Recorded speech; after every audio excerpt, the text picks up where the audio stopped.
सारी ऊर्जा प्राय उल्टा उससे बदलने में लगाते हैं, सामने वाला गलत है या सामने वाले को ये नहीं करना चाहिए।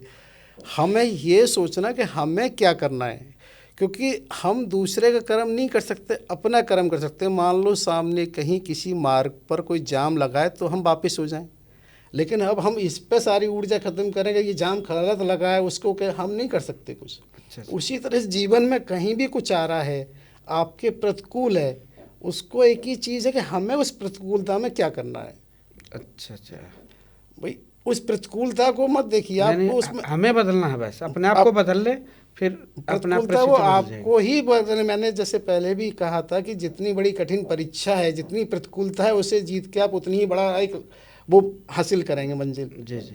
तो उसी तरह से यहाँ पर ये इस चीज़ कही जाती है कि शत्रु जो वास्तव में क्रोध का नहीं, शोध और बोध का विषय होता है। और वो बराबर इस बात को भी यहाँ पर ये कहते हैं कि जीवन की जो वास्तव में एक तरह से सार्थकता है, सफलता इसमें है कि हमें जीवन को महत्वपूर्ण से अधिक उपयोगी बनाना चाहिए, क्योंकि जो उपयोगी होता है वो जीवन पर्यंत महत्वपूर्ण तो हो ही जाता है।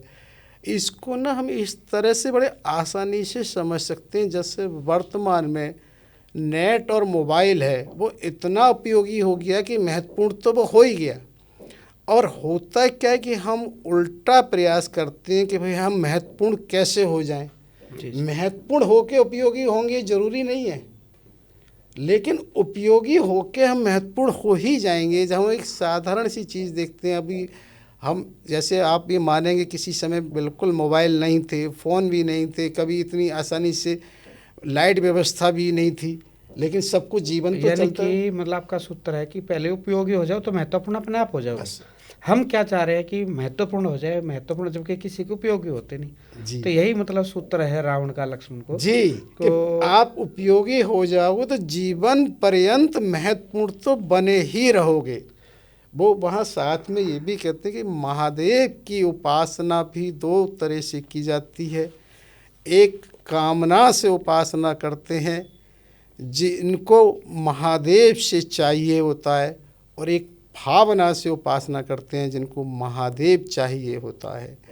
तो वो इस चीज़ को भी कहते हैं साथ में कि इस चीज़ को ध्यान रखो कि जो ऐरावत हाथी पर विराजमान देवराज इंद्र, जो नंदी पर विराजमान भगवान शिव हैं, उनको प्रणाम करते हैं। अर्थात वो इस बात को कहते हैं कि जो पूजा और वो होती है व्यक्ति की, वो उसके गुणों की होती है, उसके पद की नहीं होती।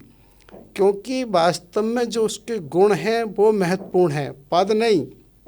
क्योंकि यहाँ ये चीज़ इसलिए महत्वपूर्ण हो जाती है, क्या होता है कि आज भी हम ये मानते हैं कि एमएलए एमपी सब एक से हैं, लेकिन उसमें कुछ गुण होते हैं तभी मुख्यमंत्री और प्रधानमंत्री का नंबर आएगा। तो उस गुणों के कारण ही तो वो अलग हुआ।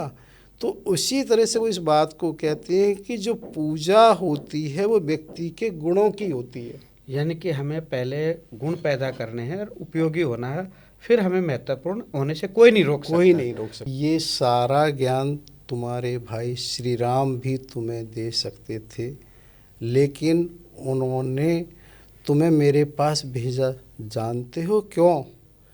क्योंकि मैं प्रकृति से एक तपस्वी हूँ, साधक हूँ, और वो हूँ। मेरी संस्कृति भले ही एक असुर की है।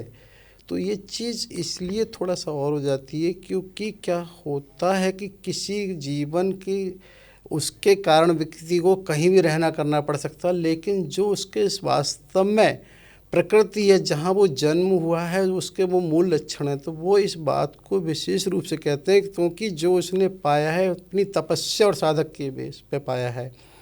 तो वो इस बात को विशेष रूप से कहता है कि उन्होंने भेजा है, क्योंकि उसका एक कारण ये है कि वो मुझे मारना नहीं, तारना चाहते हैं। क्योंकि ये हमने एक पहले भी एपिसोड में चर्चा करी थी, जब वो अमृत कलश लेने परावतार श्री कृष्ण के द्वारा भगवान कृष्ण मंदोदरी के पास जाते हैं, जब भी जिक्र किया था।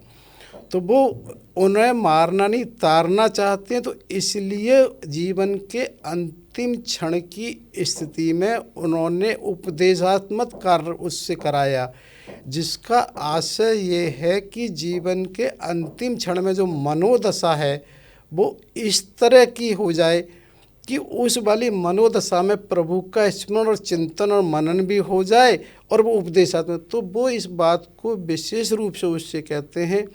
और यहाँ वो साथ ही एक चीज़ और कहते हैं कि एक क्या होता है कि जीवन का जो उद्देश्य है वो कभी भी दो नहीं होते और मार्ग कभी भी एक नहीं होता।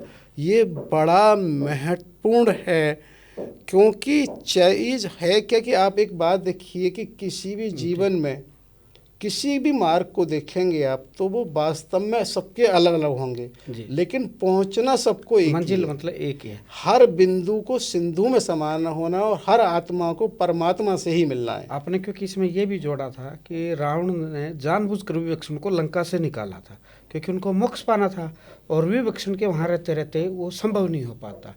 तो ये बहुत सुंदर लीला चली है प्रसंग की, और आगे की जो चर्चा हम अगली कड़ी में जानेंगे। आपने आज का जो हमारा मार्गदर्शन किया, मतलब रावण उपदेश को लेकर, इसके लिए आपको फिर से हम कहेंगे जय सिया राम। फिर भेंट करते हैं आपसे। जय सिया राम।